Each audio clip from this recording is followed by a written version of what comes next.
Selamat datang di presentasi kami tentang dampak kebijakan pajak Goods and Service Tax terhadap perekonomian India dari tahun 2017 sampai 2024. Pada kesempatan kali ini, kita akan membahas tentang bagaimana implementasi GST setelah mempengaruhi perekonomian India dalam beberapa tahun terakhir. Mari kita simak bersama analisis dan temuan kami tentang dampak GST terhadap pertumbuhan ekonomi, inflasi, dan kesejahteraan masyarakat India. Pajak Goods and Service Tax atau GST adalah sebuah sistem pemungutan pajak tidak langsung yang dikenakan atas konsumsi barang dan jasa pada setiap tahap produksi dan distribusi, mulai dari produsen, distributor, hingga konsumen akhir.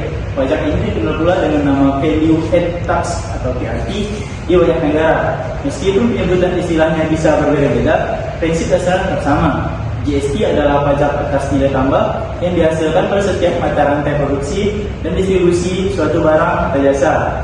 Latar belakang dan tujuan GST: sebelum penerapan GST, banyak negara menggunakan sistem pajak berganda, yaitu memungut berbagai jenis pajak pada setiap tahap distribusi barang dan jasa, seperti pajak penjualan, pajak layanan, pajak cukai, dan sebagainya.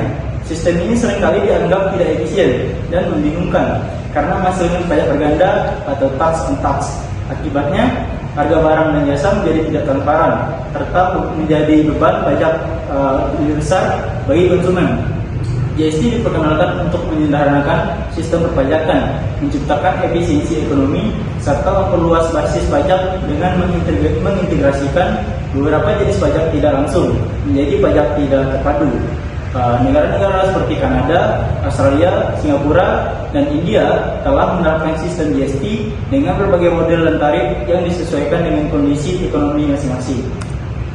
Baik, ya selanjutnya cara kerja Goods and Service Tax dalam sistem Goods and Service Tax. Pajak dikenakan pada setiap tahapan rantai pasok, tetapi hanya atas nilai tambah di tahap tersebut. Artinya, jika suatu perusahaan membeli bahan baku dari pemasok dan kemudian mengelolanya menjadi produk jadi, maka perusahaan tersebut hanya membayar Goods and Service Tax atas nilai tambah value added, yaitu selisih antara harga jual produknya dan harga beli bahan bakunya. Untuk menghindari pajak berganda, sistem Goods and Service Tax memungkinkan mekanisme kredit pajak memasukkan input tax credit.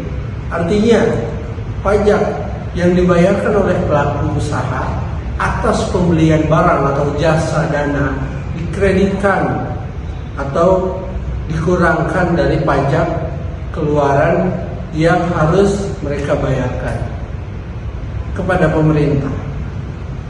Hanya konsumen akhir yang tidak bisa mengklaim kredit pajak masukan, sehingga beban Goods and Service Tax secara efektif ditanggung oleh konsumen. Penerapan Goods and Service Tax di India pada tahun 2017 menjadi salah satu reformasi perpajakan paling signifikan dalam sejarah ekonomi negara tersebut. Dikenal sebagai One Nation, One Tax. Sistem Goods and Service Tax di India menggantikan berbagai pajak tidak langsung yang sebelumnya diberlakukan oleh pemerintah pusat dan negara bagian.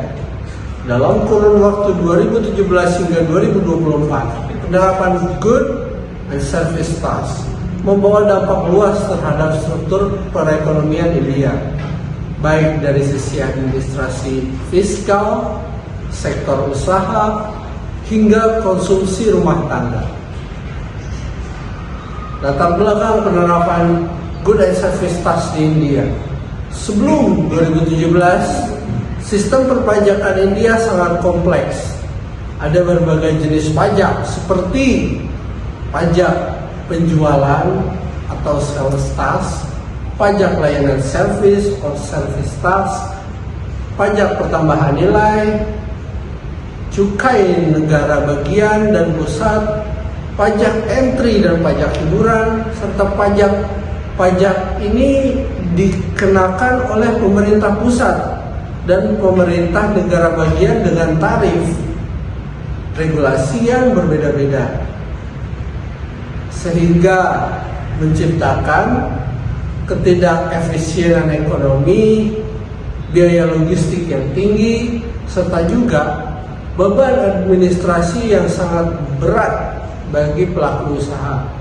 Pada 1 Juli 2017, India officially mengimplementasikan sistem Good and Service Tax yang dirancang sebagai pajak tujuan konsumsi, di mana pajak dikumpulkan di tempat barang atau jasa dikonsumsi, bukan diproduksi. Struktur Good and Service Tax di India terdiri dari yang pertama CGST atau Central Good and Service Tax, dipungut oleh pemerintah pusat, dipungut oleh pemerintah negara bagian. Evolusi dan masa depan GST di India hingga tahun 2024. GST di India dianggap sebagai salah satu reformasi fiskal paling sukses. Meskipun masih ada ruang untuk perbaikan, pemerintah terus melakukan penyesuaian sistem seperti menyederhanakan struktur tarif atau menuju struktur 2 tarif, memperluas cakupan GST ke sektor-sektor seperti minyak dan gas, alkohol, dan real estate yang sebelumnya dikecualikan, meningkatkan integrasi sistem pelaporan dan e-faktur, memperluas dukungan teknis dan pelatihan untuk pelaku usaha kecil. Baik dampak ekonomi GST di India 2017 hingga 2024, penyederhanaan sistem pajak GST berhasil menyederhanakan sistem perpajakan India. Lebih dari 17 pajak dan 23 jenis pungutan sebelumnya digantikan oleh satu sistem terintegrasi. Hal ini membantu menciptakan keseragaman perdagangan antara bagian dan mengurangi beban kepatuhan pajak bagi pelaku usaha. Namun, pada awal penerapan UKM dan pedagang kecil menghadapi tantangan besar dalam menghalangi sistem baru karena mereka harus menyesuaikan diri dengan sistem pelaporan digital elektronik invoice. Dampak terhadap inflasi harga barang, pertama, penerapan ini sedikit lonjakan akibat penyesuaian harga. Beberapa sektor mengalami kenaikan tarif pajak, namun seiring waktu GST disesuaikan berdasarkan barang dan jasa. Seperti 18 dan 28% berhasil menstabilkan harga. Layanan dasar dibebaskan, diberikan tarif rendah sehingga membantu menjaga daya beli masyarakat. Peningkatan kepatuhan ini, penerimaan pajak GST, mendorong formalitas ekonomi melalui pelaporan digital, memperkenalkan GSTN Goods and Service Tax Network Cloud untuk pengelolaan data pajak. Hal ini memungkinkan transparansi pengawasan yang lebih ketat kepatuhan pajak. Akibatnya terjadi wajib pajak yang terdaftar pada tahun 2024. Rata-rata meningkatkan signifikan bulanan pada beberapa melampaui 1,6 triliun, mencerminkan pertumbuhan ekonomi peluasan basis pajak. Peningkatan terintegrasi pasar domestik perdagangan ini antar negara bagian India terganggu oleh pajak lokal dan pos pemeriksaan pajak terbatas. GST diterapkan, hambatan tersebut dihapuskan, memungkinkan terciptanya pasar nasional tunggal.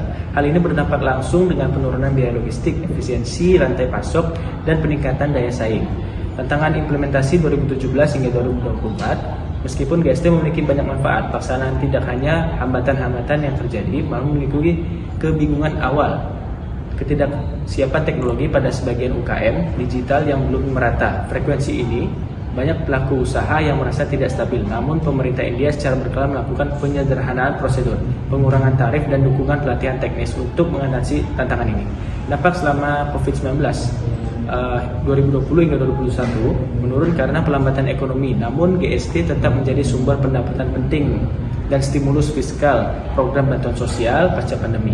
Dan penerimaan GST mencatat rekor tertinggi pada tahun 2022-2024, menunjukkan bahwa sistem GST tangguh dan menghadapi guncangan ekonomi. Baik, sekian presentasi dari kami. Kekurangannya mohon dimaafkan. Terima kasih. Selamat sore. Assalamualaikum warahmatullahi wabarakatuh.